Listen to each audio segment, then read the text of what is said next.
ओम शांति। ओम शांति। आज की तारीख है 20 अगस्त 2021। साकार महावाक्य।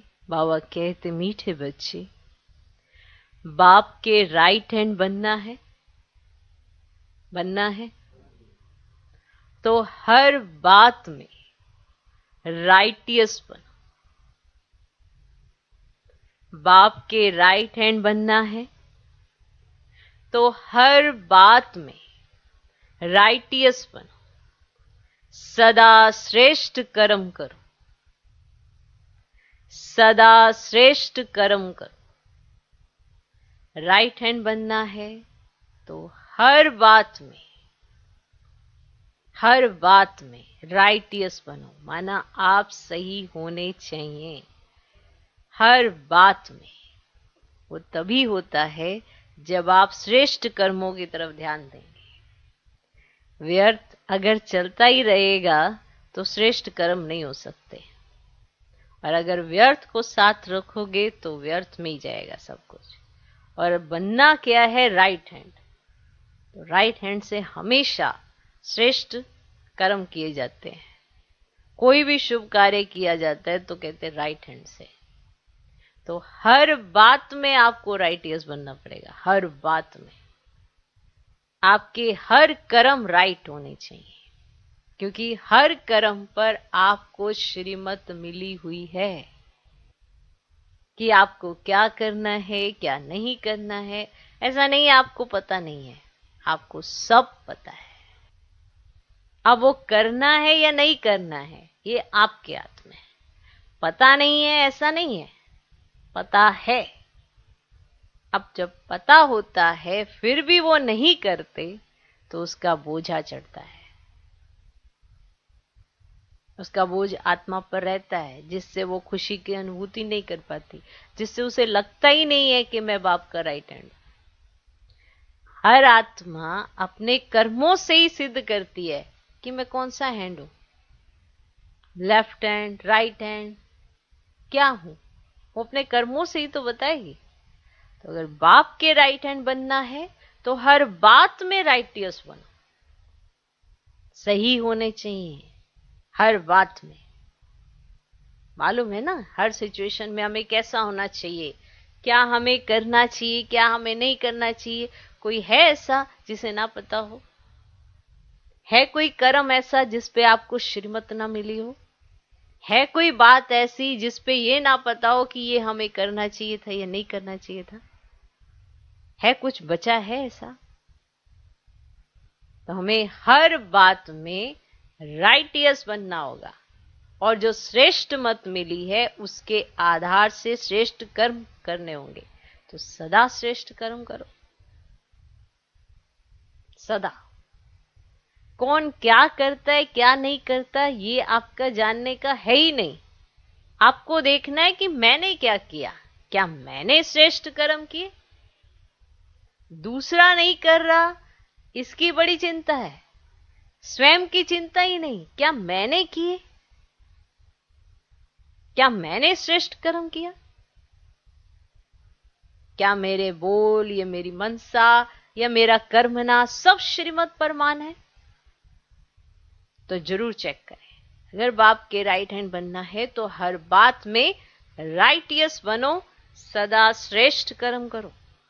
आज का प्रश्न, कौन सा संस्कार सेवा में बहुत विघन डालता है?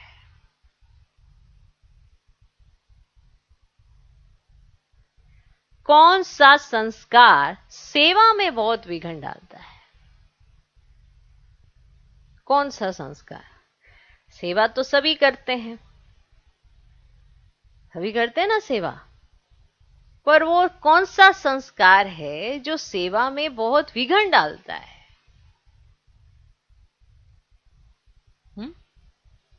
पता है कौन सा संस्कार है वो जो सेवा में बहुत विघन डालता है? एक सेवा करने वाले अनेक, बताया था ना, किसके कारण अलग अलग हो जाते हैं? तो भाव स्वभाव के कारण, कि आपका स्वभाव कैसा है, फिर उसमें भाव कैसा है। तो आप अपने स्वभाव के हिसाब से सेवा करते हो। सेवा एक समान कर सकते हैं सभी, लेकिन अपने स्वभाव के वश होकर सबसे द्वैत मत के संस्कार, तेरी मेरी, इसकी मत उसकी मत, एक दो की मत, उसमें फंसे रहते हैं। तो भाव स्वभाव के कारण आपस में जो द्वैत मत के संस्कार हो जाते हैं, द्वैत, वे सेवा में बहुत विघ्न डालते हैं। द्वैत मत के,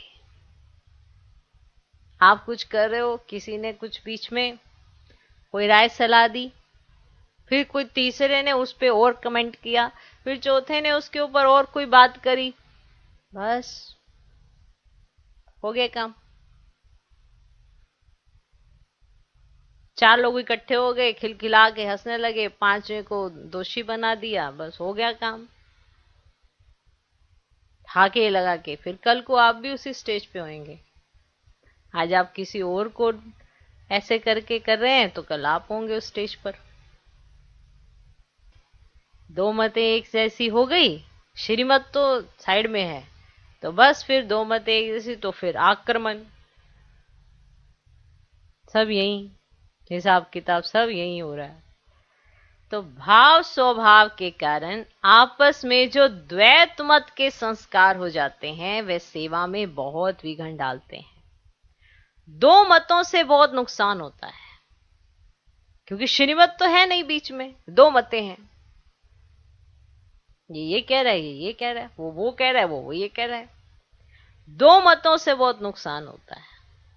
बाबा ने भेजा सेवा पर, ठीक, अब चल रही है अपनी और उसकी मत, नुकसान तो हो गई। सेवा में विघ्न अपने आप से पहले डाल देते हैं, फिर कहते हैं सेवा में सफलता नहीं मिलती। तो दो मतों में बहुत नुकसान होता है, दो मतों से। क्रोध का भूत ऐसा है जो भगवान का भी सामना करने में देरी ना करे, ऐसा क्रोध का भूत है ना। खुद को एकदम राइट समझ लेते हैं, और फिर अगर बाबा कुछ समझाने की कोशिश करे तो बाप को ही आंख दिखाने लगते हैं। हमें क्यों समझा रहे हो, दूसरे को समझाओ, हम तो सही है, हम तो राइट है। जो ऐसे बोले वो राइट कैसे हो सकता है, कैसे हो सकता है। एक ने क्रोध किया, आप आवेश में आए, तो एक पे विकार वो वाला आया, आप पे भी आया, तो फिर राइट कौन है? राइट तो कोई भी नहीं है, क्योंकि दोनों ही विकार के वशीभूत हैं। तो क्रोध का भूत ऐसा है जो भगवान का भी सामना करने में देरी ना करे। इसीलिए बाबा कहते हैं, मीठे बच्चे, ऐसा कोई भी संस्कार हो तो उसे निकाल दो। ऐसा कोई भी संस्कार हो तो उसे निकाल दो। कि एक है साकार, एक है निराकार। चलो साकार तक कोई बात आएगी नहीं आएगी, निराकार तक तो जाएगी। और वो साकार को वैसे ही सबके बारे में दिखा देता है, संस्कार ही ऐसे हैं सबके। फिर दोषी किसको बनाया जाता है? जिसके सामने बात हुई होती है।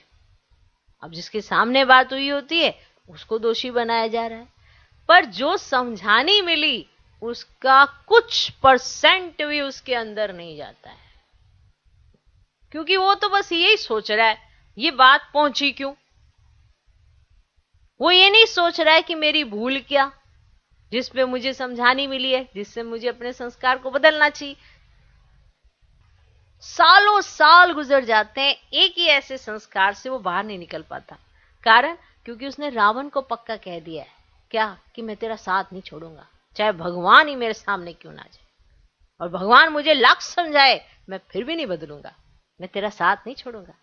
ये रावण को कह दिया है, क्योंकि जब राम यानी भगवान जब समझाता है तो समझ में कुछ नहीं आता है। सिर्फ वही व्यक्ति दिखाई दे रहा होता है जिसने मेरा संस्कार देखा और आगे पहुंचाया। बस ऐसे करते हैं भगवान का सामना। ऐसा देहाभिमान, ऐसा क्रोध। अब कहीं सोचे मेरे में देहाभिमान, क्रोध आता है, क्रोध, जल रहे होते हैं खुद, और फिर उस व्यक्ति को ढूंढते हैं, तेरे को भी जलाते हैं थोड़ा। तो अब जो सेवा मिली है वो सेवा तो कोई कर ही नहीं रहा, द्वैत चल रही है। दो मतों का एक ना हो पाना, श्रीमत पर अलग अलग ही रहना और भिड़ते रहना, और फिर जब सेवा मिलनी तो उसमें भारी रहना, हल्कापन महसूस नहीं होना। क्योंकि सेवा तो एक ऐसी चीज है जिसमें हल्कापन होना चाहिए। दादियां इतनी सेवाएं करती और अपना भाग्य समझती, 104 साल का शरीर के बावजूद भी मुरली चलाती, पूरी मुरली, और कहती मेरा भाग्य है। उसे कभी सेवा नहीं समझा, अपने भाग्य का जरिया समझा, और वो अपनी तंदुरुस्ती का साधन समझा। हम कोई सेवा करते हैं तो थक जाते हैं। थकावट किस चीज की होती है? ये भाव, स्वभाव, ये द्वैत, ये द्वेष, ये ईर्ष्या, ये घृणा, ये सारी चीजें हैं जो थकावट पैदा करती हैं। वरना सेवा से तो मेवा मिलता है।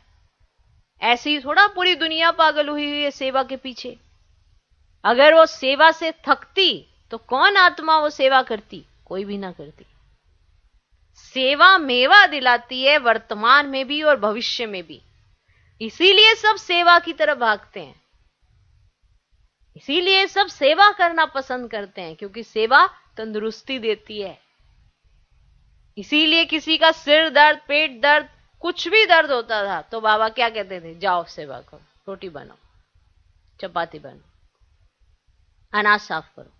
अब सिर दर्द है, सिर पकड़ के बैठ जाओ, ऐसा तो बाबा ने कभी भी नहीं कहा, ना दादियों ने कभी सुनाया। क्या कहा? जाओ अनाज साफ करो, जाओ रोटी बनाओ। तो सेवा क्या है, इसका मूल्य समझने की जरूरत है। समझे? तो ये जो भाव स्वभाव, सेवा भारी नहीं करती है। ये भाव स्वभाव में द्वैत मते, एक दूसरे से बिल्कुल भी मेल ना खाना, अंदर ही अंदर एक अजीब सी कश्मकश में रहना, बस पसंद ही नहीं है, ऐसा द्वेष पैदा करने वाले कैसे सेवा कर पाएंगे? इसलिए सेवा हाथ में आते आते ही छूट जाती है। आती है पर रह नहीं पाती है, या उसमें एक्यूरेसी नहीं आती है। अगर एक्यूरेसी भी नहीं आती है तो भी जरूर चेक करना, गड़बड़ जरूर होगी। कुछ तो है वातावरण में, कुछ तो हमने घोला है, जरूर चेक करना। तो भाव स्वभाव के कारण आपस में जो द्वैत मत के संस्कार हो जाते हैं, वह सेवा में बहुत विघन डालते हैं। दो मतों से बहुत नुकसान होता है। क्रोध का भूत ऐसा है जो भगवान का भी सामना करने में देरी ना करे। इसीलिए बाबा कहते हैं, मीठे बच्चे, ऐसा कोई भी संस्कार हो तो उसे निकाल दो। क्लियर? आज का गीत है तकदीर जगा कर आई हूं। ओम शांति। मीठे मीठे रूहानी बच्चों ने गीत सुना। रूहानी बच्चों अर्थात शिव बाबा जो सुप्रीम रूह है, उनके बच्चों आत्माओं ने शरीर रूपी कर्मेंद्रियों द्वारा गीत सुना। अब तो बच्चों को आत्म अभिमानी बनना है। बहुत मेहनत भी है, घड़ी घड़ी अपने को आत्मा समझ बाप को याद करना है। यह है गुप्त मेहनत। बाप भी गुप्त तो मेहनत भी गुप्त कराते हैं। बाप स्वयं आकर कहते हैं, बच्चों मुझे याद करो तो कल्प 5000 वर्ष पहले माफिक फिर से सत्व प्रधान बनेंगे। बच्चे समझते हैं हम ही सत्व प्रधान थे, फिर हम ही अब तमो प्रधान बने हैं। सत्व प्रधान बनना है जरूर। गीत में भी कहते हैं, तकदीर जो गवाई हुई है वह फिर पाने के लिए तदबीर कराने वाला एक ही सर्वशक्तिमान बाप है। क्योंकि सबको पावन बनाते हैं ना, बाप बच्चों को समझाते हैं, हे रूहानी बच्चों, अब तकदीर बनाने आए हो। स्टूडेंट स्कूल में तकदीर बनाने जाते हैं ना, वे तो छोटे बच्चे होते हैं। तुम छोटे नहीं हो, तुम तो बड़े बुजुर्ग हो, तकदीर बना रहे हो। हाँ, कोई बूढ़े बूढ़े भी हैं, बुढ़ापे से जवानी में पढ़ना अच्छा होता है, जवान की बुद्धि अच्छी होती है। यह तो सबके लिए बहुत सहज है। तुम्हारा शरीर तो बड़ा है ना, ये बेबी है, इतना नहीं समझ सकेंगे क्योंकि ऑर्गन्स छोटे हैं, छोटा बच्चा। स्तुति, निंदा, दुख, सुख, इन बातों को तुम समझ सकते हो। आत्मा तो बिंदी है, शरीर बढ़ता रहता है। आत्मा तो एक रस ही होती है, कभी घटती बढ़ती नहीं। उस आत्मा की बुद्धि के लिए बाप कस्तूरी जैसी सौगात दे रहे हैं, क्योंकि अभी तो बुद्धि बिल्कुल तमो प्रधान बन गई है। सो अब स्वच्छ भी बन रही है। ये चित्र तुम्हारे समझाने में बहुत काम में आते हैं। भक्ति मार्ग में देवताओं के आगे जाकर माथा झुकाते हैं, पूजा करते हैं। आगे तुम भी अंधश्रद्धा से जाते थे, आगे तुम भी अंधश्रद्धा से जाते थे, शिव के मंदिर में जाते थे। तुमको ये थोड़ी पता था कि ये शिव बाबा है। बाबा से जरूर वर्षा मिला है, तब तो उनकी महिमा गाई जाती है। कोई अच्छा काम करके जाते हैं तो उनकी महिमा गाई जाती है। स्टैंप बनानी चाहिए शिव बाबा की। शिव बाबा, गीता, सरमोनाइजर, ये स्टैंप सहज बन सकेगी। वह बाप सबको सुख देने वाला है। बाप कहते मैं तुमको सुखधाम का मालिक बनाने आया हूं। बुढ़िया भी है तो समझती होंगी ना कि हम आए हैं शिव बाबा के पास। जो विचित्र है, जिसने इस तन में प्रवेश किया है, माना इस चित्र में, जिसने इस चित्र में, माना उस विचित्र ने इस चित्र में, माना इस तन में प्रवेश किया है। निराकार को विचित्र कहा जाता है। बुद्धि में रहता है, हम शिव बाबा के पास जाते हैं। जिसने ये टेम्परेरी चित्र धारण किया है, पतितों को पावन बनाए मुक्ति, जीवन मुक्ति देते हैं, अथवा शांति धाम, सुख धाम का रहवासी बनाते हैं। मनुष्य शांति के लिए ही कोशिश करते हैं। भगवान मिले तो शांति मिले, सुख के लिए पुरुषार्थ नहीं करते हैं। बस बाप के पास घर जाए, भगवान मिले। इस समय सब मुक्ति की चाहना रखने वाले हैं। जीवन मुक्ति लेने वाले सिर्फ तुम ब्राह्मण ही हो, बाकी सब मुक्ति की चाहना रखने वाले। जीवन मुक्ति का रास्ता बताने वाला कोई है ही नहीं। अब सन्यासियों आदि के पास जाकर शांति मांगते हैं, कहेंगे मन की शांति कैसे मिले। जो भी रास्ता बताने वाले वे है ही मुक्ति में जाने वाले। मोक्ष क्या होता है वह भी बुद्धि में नहीं आता है। तंग होकर कहते हैं मुक्ति में जाएं तो अच्छा है। वास्तव में मुक्तिधाम है आत्माओं के रहने का स्थान। इतने सेंटर्स पर बच्चे हैं, सब जानते हैं कि हम नई दुनिया के लिए राज्य भाग्य लेते हैं।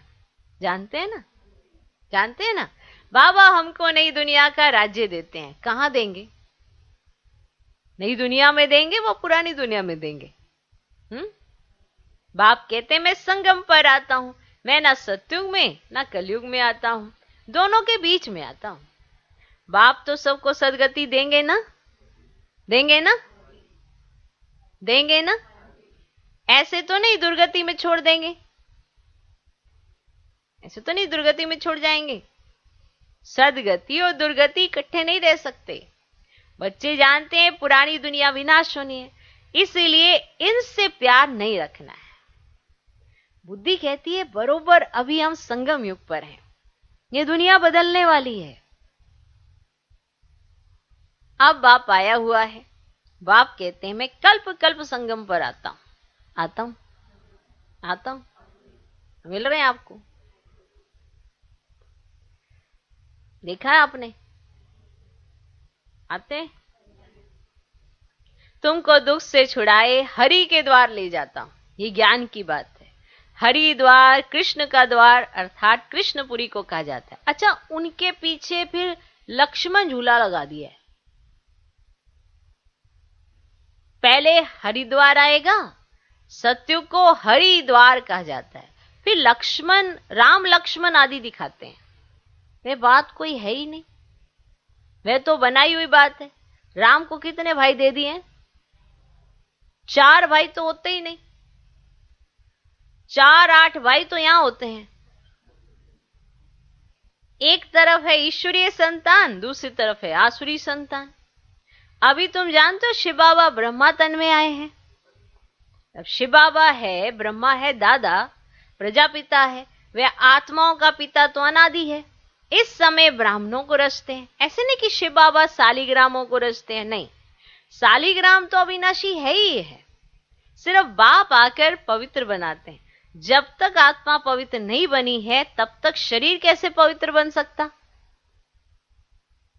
हम आत्माएं पवित्र थी तो सतो प्रधान थी, अभी अपवित्र तमो प्रधान है, फिर सतो प्रधान कैसे बने? ये तो सहज समझ की बात है।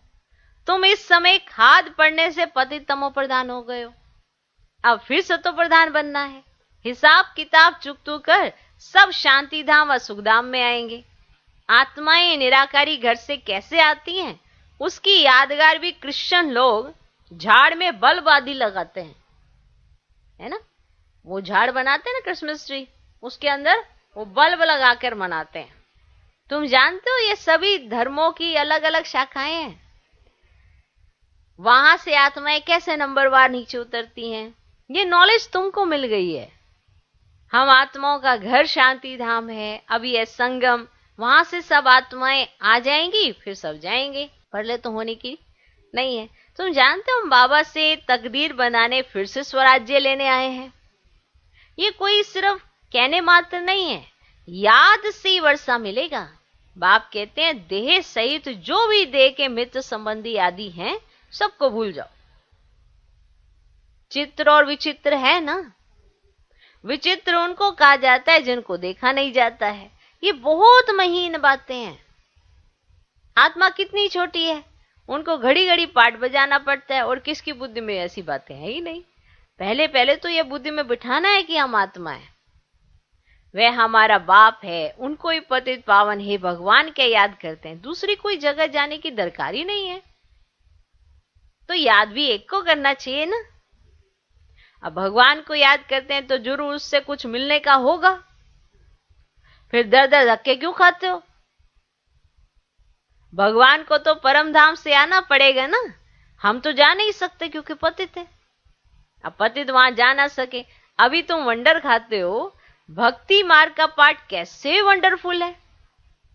एक भगवान को याद करते हैं, हे ईश्वर, हे परम पिता, ओ गॉड फादर। जब वे एक ही है फिर दूसरी तरफ धक्के क्यों खाते हो?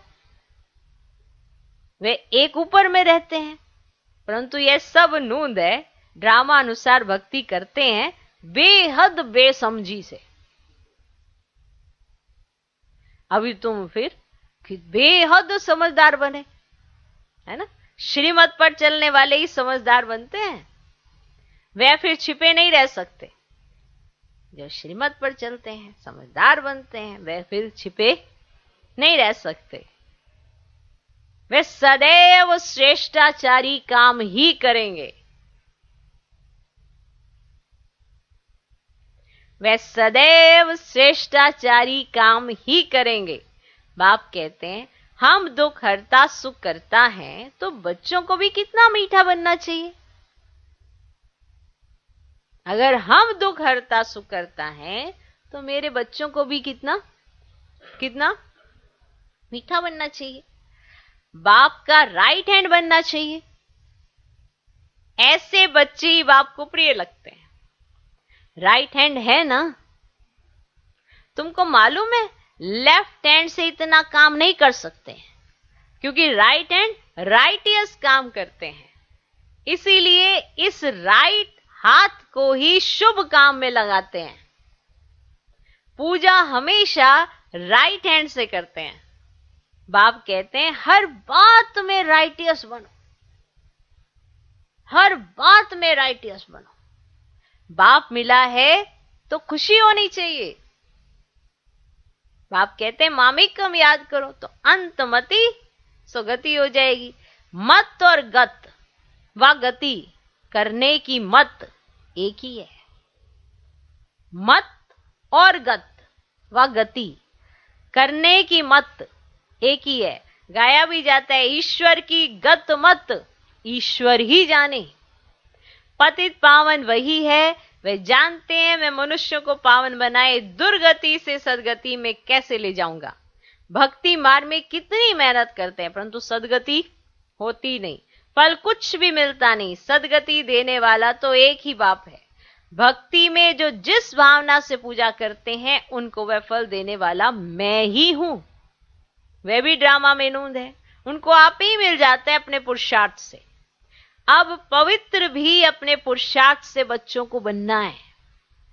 बाप कहते हैं मीठे मीठे बाप को याद करो, वही सर्वशक्तिमान ऑल माइटी अथॉरिटी कितना अच्छा बनाते हैं। तुम सब कुछ जान चुके हो, फिर बाप से वर्षा ले रहे हो। रचयिता और रचना की नॉलेज तुम्हारी बुद्धि में है।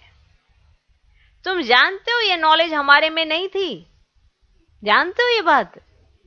यज्ञ तप आदि करना, शास्त्र आदि सुनना, यह शास्त्रों की नॉलेज, उनको भक्ति कहा जाता है। उसमें एम ऑब्जेक्ट कुछ है ही नहीं। पढ़ाई में एम ऑब्जेक्ट रहती है ना कोई प्रकार की नॉलेज होती है। हमको पतित से पावन बनने की नॉलेज पतित पावन बाप ने दी है। सृष्टि के आदि मध्य अंत की नॉलेज बाप ने दी है। यह सृष्टि चक्र कैसे फिरता है, इसमें सभी एक्टर्स पार्टधारी हैं। यह अनादि नाटक बना हुआ है। यह बेहद की नॉलेज तो जरूर होनी चाहिए।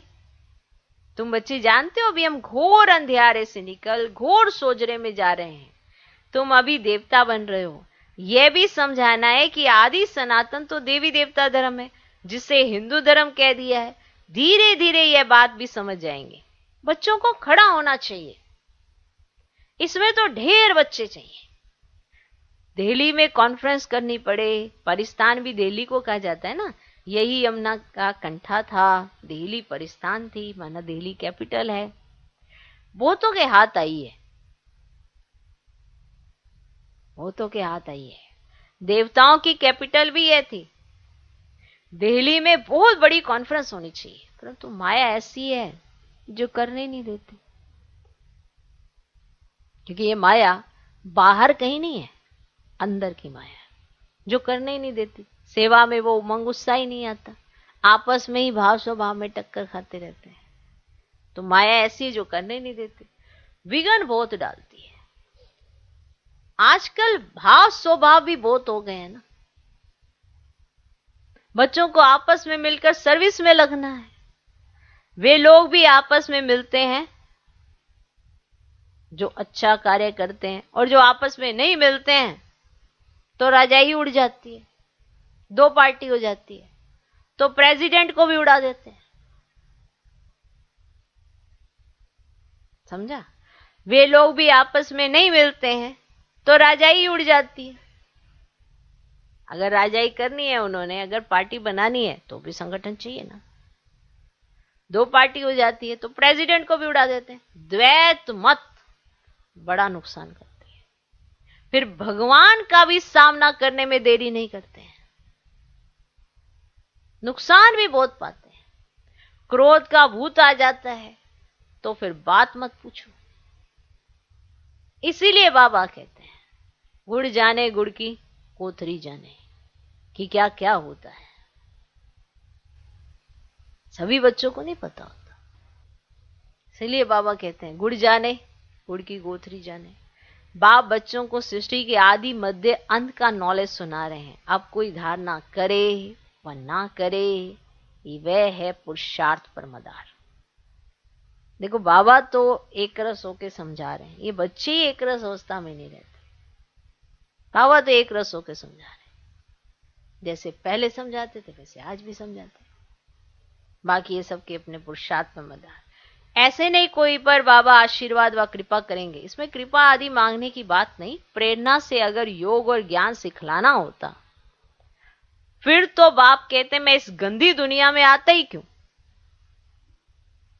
अगर मुझे प्रेरणा या आशीर्वाद से ही सिखलाना होता फिर मैं इस गंदी दुनिया में आता ही क्यों।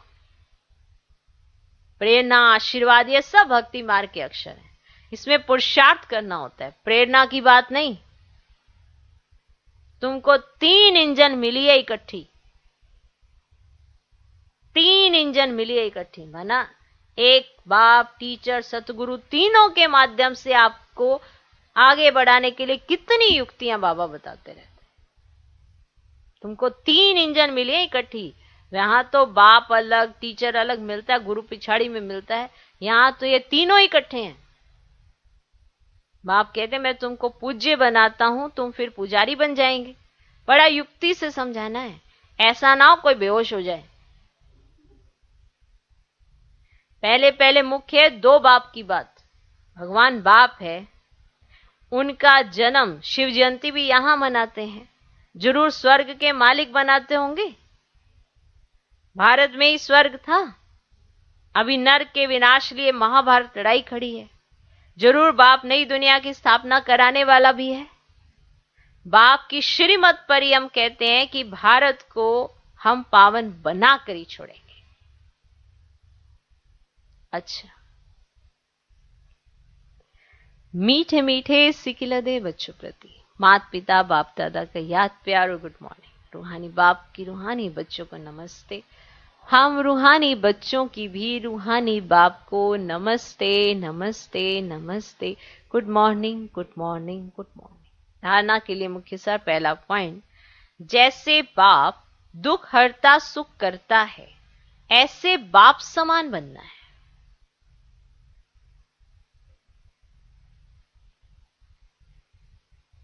जैसे बाप दुख हरता सुख करता है, ऐसे बाप समान बनना है। बहुत मीठा बनना है,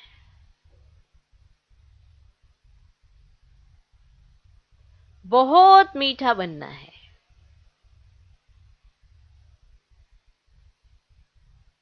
सदा शुभ काम करके राइट हैंड बन जाना है। सदा शुभ काम करके राइट हैंड बन जाना है। माना आपको कर्म शुभ करने हैं तो आप राइट हैंड हैं। इस पे जरूर विचार करना कि मेरे कर्म ही दिखाते हैं कि मैं कौन। इसमें भगवान नहीं बनाते हैं आपको, आप दिखाते हैं कि आप बाप के कौन से हैंड हैं। आप दिखाएंगे। बाप तो सबको राइट हैंड ही बनाना चाहते हैं, इसीलिए श्रीमत देते ही जाते हैं, शिक्षाएं देते ही जाते हैं। जो आज राइट हैंड है वो भी वही शिक्षा ले रहा है, और जो नहीं बन पाया वो भी वही शिक्षा ले रहा है, अलग नहीं है। पर कौन बना कौन नहीं बना वो अपने कर्म से दिखाएगा। सदा शुभ काम करके राइट हैंड बन जाना है। दूसरा पॉइंट, कभी दो मतें नहीं बनानी है। कभी दो मतें नहीं बनानी है। भाव स्वभाव में आकर एक दो का सामना नहीं करना है। भाव स्वभाव में आकर एक दो का सामना नहीं करना है। क्रोध का भूत निकाल देना है। क्रोध का भूत निकाल देना है। कभी दो मतें नहीं बनानी है। भाव स्वभाव में आकर एक दो का सामना नहीं करना है। क्रोध का भूत निकाल देना है। आज का वरदान, फरियाद को याद में परिवर्तन करने वाले, फरियाद को याद में परिवर्तन करने वाले स्वतः और निरंतर योगी भव। फरियाद को याद में परिवर्तन करने वाले स्वतः और निरंतर योगी भव। संगम युग की विशेषता है अभी अभी पुरुषार्थ, अभी अभी प्रत्यक्ष फल। संगम युग की विशेषता है अभी अभी पुरुषार्थ, अभी अभी प्रत्यक्ष फल, अभी स्मृति स्वरूप, अभी प्राप्ति का अनुभव। भविष्य की गारंटी तो है ही, लेकिन भविष्य से श्रेष्ठ भाग्य अभी का है। इस भाग्य के नशे में रहो तो स्वतः याद रहेगी। जहां याद है वहां फरियाद नहीं। क्या करें कैसे करें, यह होता नहीं है, थोड़ी मदद दे दो, यह है फरियाद। तो फरियाद को छोड़कर स्वतः योगी, निरंतर योगी बनो। आज का स्लोगन, जो स्वयं को मेहमान समझकर चलते हैं वही महान स्थिति का अनुभव करते हैं। जो स्वयं को मेहमान समझकर चलते हैं वही महान स्थिति का अनुभव करते हैं। ओम शांति।